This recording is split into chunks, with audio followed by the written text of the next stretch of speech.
अस्सलाम वालेकुम। आज हम बात करेंगे कोरिया वर्क वीज़ा यानी एम्प्लॉयमेंट परमिट सिस्टम कोरिया, उसके बारे में। पहले हमने जो है ना वो आपको बताया था कि इसका जो नोटिफिकेशन है वो किस वेबसाइट पे लगता है और वहाँ पे आपने जो है ना वो कौन-कौन से लोग जो है ना वो अप्लाई कर सकेंगे। आज हम ये बताएंगे कि उस पे जो आप अप्लाई करने जाएंगे तो अप्लाई करते वक्त आपके पास जो कैटेगरीज मौजूद होंगी कोरिया में वर्क वीजा पे आने पे उस वीजा को क्या कहा जाता है और कौन सी कैटेगरी किसके लिए बेस्ट रहेगी।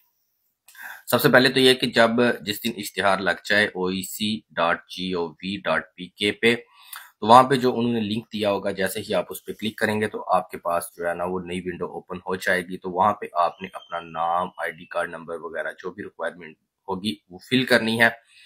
उसके बाद उन्होंने वहां पे जो इस वीजा पे वर्क वीजा पे आप आना चाहते हैं वहां पे एक कैटेगरी दी होती है जो इस वक्त पाकिस्तान का एमओयू है कोरिया के साथ कि आप कौन कौन सी कैटेगरी में वर्क वीजा पे जाना चाहते हैं। वो चार हैं।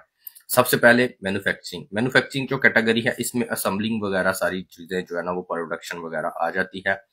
मैन्युफैक्चरिंग में एक कंपनी होती है, कंपनी के अंदर ही आप लोगों ने काम करना होता है। तो जिस कंपनी पे आपका कॉन्ट्रैक्ट रजिस्टर्ड होता है आपने सिर्फ और सिर्फ उसी कंपनी में काम करना होता है। दूसरे नंबर पे कंस्ट्रक्शन। कंस्ट्रक्शन में ये बिल्डिंग वगैरह बनाने का जो काम है वही किया जाता है। इसमें मुख्तलिफ शहरों में जाके भी करना पड़ सकता है। तो आपको कंस्ट्रक्शन की दूसरी कैटेगरी होती है। तीसरे नंबर पे एग्रीकल्चर। एग्रीकल्चर में भी जो आपके कॉन्ट्रैक्ट पे एड्रेस होता है उसी में ही आपको काम करना पड़ता है। तो आपका जो एमओयू है वो भी कंस्ट्रक्शन में हुआ है। चौथे नंबर पे फिशिंग है। फिशिंग में दो दो कैटेगरी हैं, यानी कि एक फार्म की जॉब है और एक समुद्र से मछलियां पकड़ने की जॉब है। यानी कि ये दोनों कैटेगरीज जो है वो फिशिंग में आती हैं। तो मोस्टली हमारे जो पाकिस्तानी भाई हैं वो फार्म की जॉब ही करते हैं।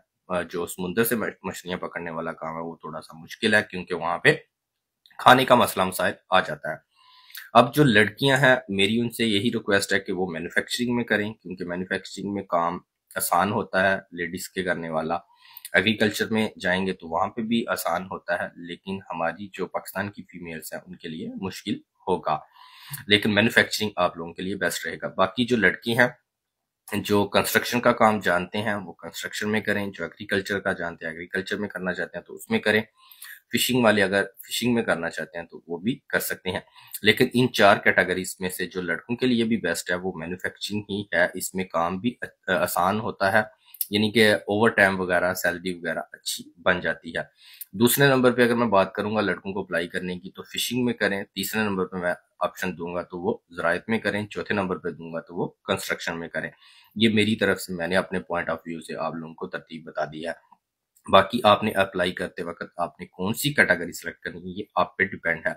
मैंने जो तरतीब दी है वो दोबारा रिपीट कर देता हूँ। मैन्युफैक्चरिंग, उसके बाद जो है वो फिशिंग, तीसरे नंबर पर ज़रायत और चौथे नंबर पे कंस्ट्रक्शन। अब आपने कौन सी सिलेक्ट करनी है ये आपकी मर्जी है।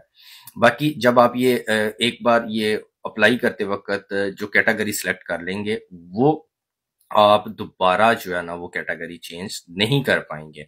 तो इसलिए जो भी कैटेगरी सिलेक्ट करनी है पहली बार सोच समझ के कीजिएगा क्योंकि दोबारा कैटेगरी चेंज नहीं होगी। अब बात कर लेते हैं कि ये जो वर्क वीजा है इसको किस वीजा का नाम दिया जाएगा। तो ये E9-1, E9-2, E9-3, E9-4 और E9-5 वीजा होते हैं।